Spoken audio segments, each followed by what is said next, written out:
Presiden Polandia menghapus perbatasan dengan Ukraina, siap terlibat perang lawan Rusia.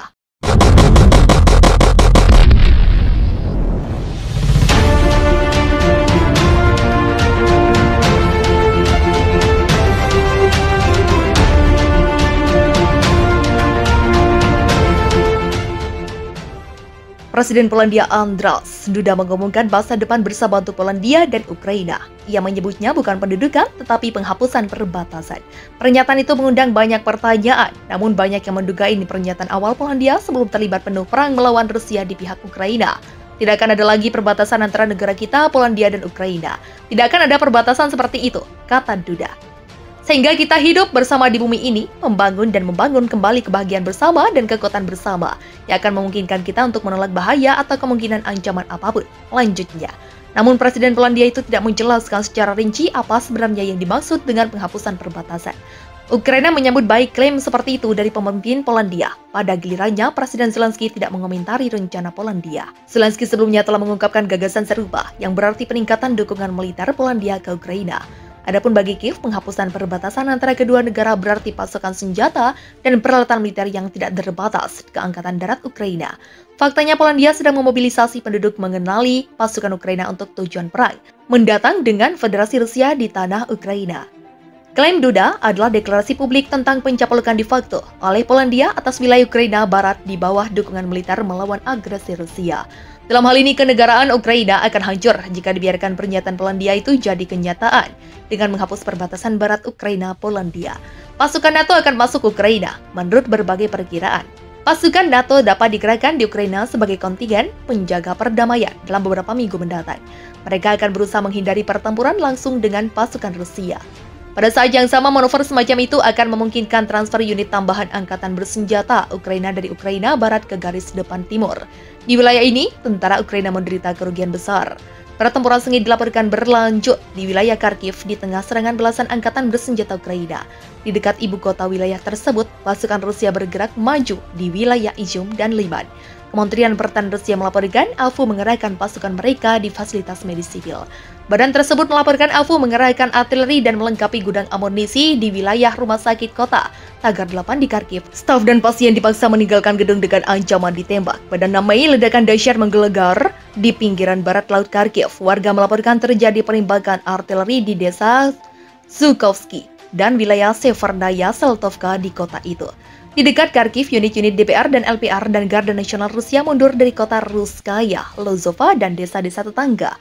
Desa Stary, Stalkov, Satlov, Desa Stary, Saltov diduduki pada para pejuang unit khusus nasionalis Karakan dari milisi nasional Azov.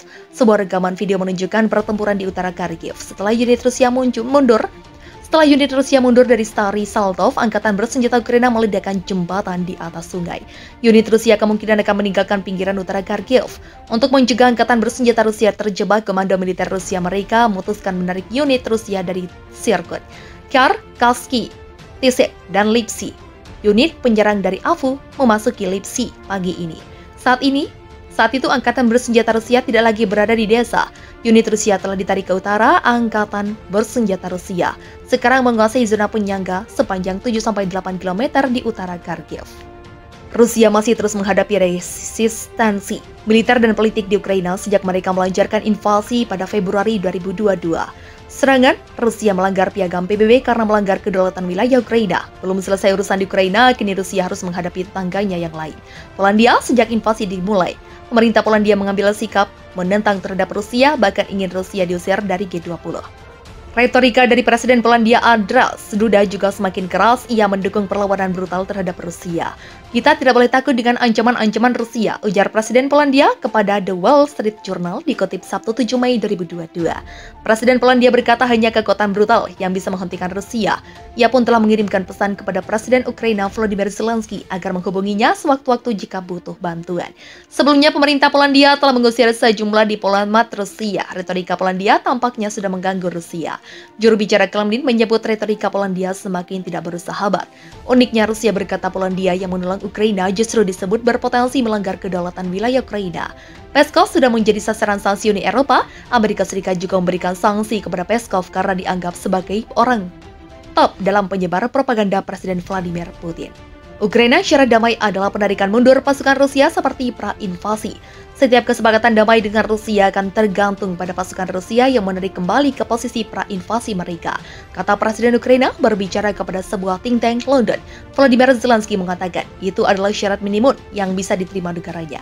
Demikian seperti dikutip dari BBC Minggu 7 Maret. Dia mengatakan dia adalah pemimpin Ukraina, bukan mini Ukraina, namun dia tidak menyebutkan Crimea yang dianeksasi oleh Rusia pada 2014. Rusia saat ini berjuang untuk mengambil kendali penuh atas kota Mariupol. Masih ada pasukan Ukraina bersama dengan beberapa warga sipil di pabrik baja Azovstal yang luas di kota Tenggara, yang telah mengalami serangan Rusia yang marah. Akhirnya mengambil Mariupol akan menjadi pencapaian terbesar Rusia dalam 2 bulan perang dan akan memberi Presiden Rusia Vladimir Putin sesuatu untuk dirayakan pada 9 Mei, yang merupakan hari kemenangan di Rusia. Hari negara itu menandai kemenangan Soviet atas Nazi dalam Perang Dunia II.